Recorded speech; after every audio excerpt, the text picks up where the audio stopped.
Assalamualaikum warahmatullahi wabarakatuh. Perkenalkan, nama saya Dewi Yunita NIM 145 dari kelas D, Program Studi Agribisnis Fakultas Pertanian Universitas Trunojoyo Madura. Dalam video kali ini, saya akan mempresentasikan mengenai paper yang sudah saya buat, yaitu berjudul Pendekatan Peran Penyuluh dalam Meningkatkan Petani Muda di Provinsi Maluku. Rancangan tentang kegiatan penyuluhan yang dimana memadukan aspirasi dari petani, nelayan, dan masyarakat di bidang pertanian dengan program pembangunan pertanian yang menjabarkan keadaan sekarang, tujuan yang ingin dicapai, masalah-masalah dan alternatif pemecahannya, potensi wilayah serta cara untuk mencapai tujuan secara analitis, partisipatif, dan tertulis pada setiap tahunnya merupakan pengertian dari program kegiatan penyuluhan. Maluku merupakan salah satu provinsi di Indonesia Timur yang memiliki tingkat kemiskinan yang tinggi. Pada September 2019, sebanyak 17,65% penduduk di Maluku adalah penduduk miskin. Walaupun jumlah ini mengalami penurunan daripada tahun lalu, namun masih tergolong tinggi. 26,63% berada di pedesaan dan 6,09% diantaranya bekerja di sektor pertanian. Artinya, populasi penduduk miskin di Maluku umumnya adalah petani, meskipun tingkat pemilikan lahannya cukup tinggi, yakni 0,8 sampai 6 hektar.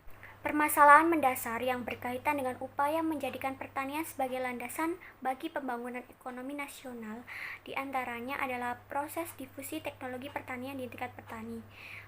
Karakteristik wilayah: luas wilayah daratan dan lautan sejumlah 57.326.817 ha, luas lautan sekitar 90%, sedangkan luas daratannya hanya sekitar 10%. Maluku sering dijuluki dengan Provinsi Seribu Pulau karena wilayah daratannya didominasi oleh pulau-pulau kecil. Pemberdayaan pulau-pulau kecil dengan karakteristik yang spesifik dalam pembangunan pertanian perlu mendapatkan perhatian serius dari semua pihak. Karakteristik penduduk: pada tahun 2010, persentase penduduk Maluku terdiri dari 36% penduduk usia muda 0-14 tahun, 59% penduduk usia produktif yaitu 15-64 tahun, dan 4% usia lansia. Dalam setiap upaya pendidikan penyuluhan pertanian di Maluku, umumnya masih dalam arti luas. Untuk meningkatkan kinerja penyuluh di komunikasi yang teratur dan terarah, wilayah tersebut diperlukan suatu rencana yang diselenggarakan di luar subsistem pendidikan program pengembangan penyuluh melalui kegiatan formal, sehingga seseorang atau kelompok pendidikan dan pelatihan guna meningkatkan memperoleh informasi latihan dan bimbingan kualifikasinya. Kelembagaan pada wilayah Maluku menunjukkan adanya keterkaitan antara pihak pengambil kebijakan, dalam hal ini pemerintah, dengan lembaga pelaksanaan kebijakan. Pemerintah Indonesia menetapkan Maluku sebagai lumbung ikan nasional.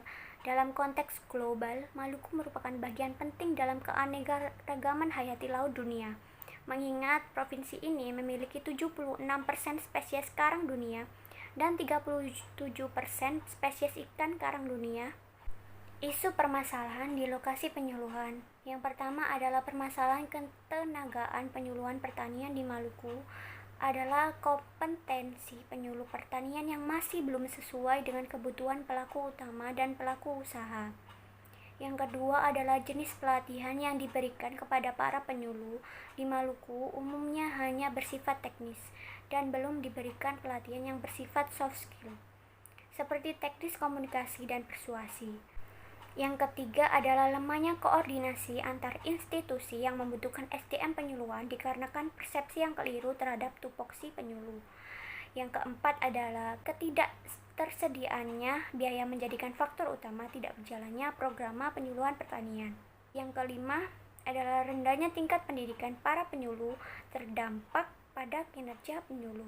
Isu strategis: tingkat pendidikan penyuluh pertanian di Maluku masih didominasi tingkat LTA. Rendahnya tingkat pendidikan berdampak pada kinerja penyuluh, yang terlihat dari rata-rata penyuluh yang menyusun program penyuluhan pertanian hanya 37%, dan dari persentase tersebut, hanya 52% dari penyuluh yang menyusun program penyuluhan ternyata tidak mengintegrasikan program penyuluhannya dengan program pembangunan pertanian yang ada di daerah tersebut. 46,7% penyuluh kurang mampu dalam menyiapkan naskah penyuluhan dalam bentuk naskah siaran radio dan TV, serta media cetak. Untuk meningkatkan kualitas dan kinerja penyuluh di wilayah tersebut, maka diperlukan adanya pelatihan pada penyuluh di wilayah tersebut. Dengan adanya pelatihan tersebut akan berdampak pada kinerja penyuluh. Dan ketika tingkat kinerja penyuluh meningkat, maka sumber daya manusia dan petani pada wilayah tersebut pun akan mengalami peningkatan pada mutu dan kualitas pada sesuatu hal baru. Selain itu, jika penyuluh mengalami peningkatan kinerja akan berdampak pada adanya inovasi pada pengembangan pertanian di wilayah tersebut. Materi yang akan diberikan pada penyuluhan yaitu pertama adalah motivasi, yaitu proses yang menjelaskan intensitas, arah, dan ketekunan individu untuk mencapai sebuah tujuannya. Begitu pula motivasi dalam penyuluh pertanian yang akan mendorong penyuluh akan menjadi lebih baik dalam menjalankan tugas dan perannya. Dengan adanya motivasi penyuluh ini dapat dilihat pengaruhnya dan melaksanakan penyuluhan pertanian. Yang kedua adalah kelembagaan pada pertanian. Peranan kelembagaan pertanian atau kelompok tani sangat begitu penting karena dapat dimainkan setiap waktu oleh pemimpin kelompok maupun oleh anggota lainnya. Pemimpin kelompok tani memiliki peran sebagai koordinator di mana mereka menjelaskan dan menunjukkan hubungan antara berbagai pendapat dan saran. Peran penyuluh pertanian lapangan atau PPL menitik beratkan pada pesan yang disampaikan. Jika pesan yang disampaikan penyuluh dapat diterima dan diterapkan masyarakat desa dengan baik dan sukarela, berarti tugas penyuluhan telah terlaksana. Faktanya, kesuksesan tugas penyuluh tergantung pada besarnya kredibilitas tingkat kinerja pada penyuluh tersebut. Jadwal kegiatan penyuluhan yang saya sudah buat, yaitu yang pertama adalah penguatan motivasi pada petani. Ada 2 materi. Yang pertama adalah materi mengenai pentingnya peran petani dan gabungan kelompok tani dalam kemajuan dan pembangunan pertanian di Indonesia, yang akan dilaksanakan Januari 2021. Yang kedua, materi mengenai peluang atau tantangan serta keuntungan yang besar dalam menjalankan usaha tani, Februari 2021. Materi yang kedua adalah penyuluhan dari Dinas Pertanian, yaitu Maret 2021. Yang ketiga adalah penguatan kelembagaan pertanian, pentingnya penyuluhan kelembagaan pertanian, pengembangan penyuluh melalui pendidikan, dan pengembangan penyuluh melalui pelatihan, April 2021. Yang keempat, pertemuan rutin dengan petani, yaitu dalam 1 bulan terdapat 2 kali pertemuan. Dan dengan adanya rencana program dan terlaksananya kegiatan tersebut, kami, para penyuluh, mengharapkan bahwa para petani dapat menerapkan dengan baik saran-saran yang diberikan oleh penyuluh selama kegiatan penyuluhan berlangsung. Dengan begitu, diharapkan kegiatan ini akan menimbulkan dampak baik untuk para petani, baik dari produktivitas dan mutu petani maupun keadaan perekonomian pada petani. Sekian yang dapat saya sampaikan, kurang lebihnya saya mohon maaf.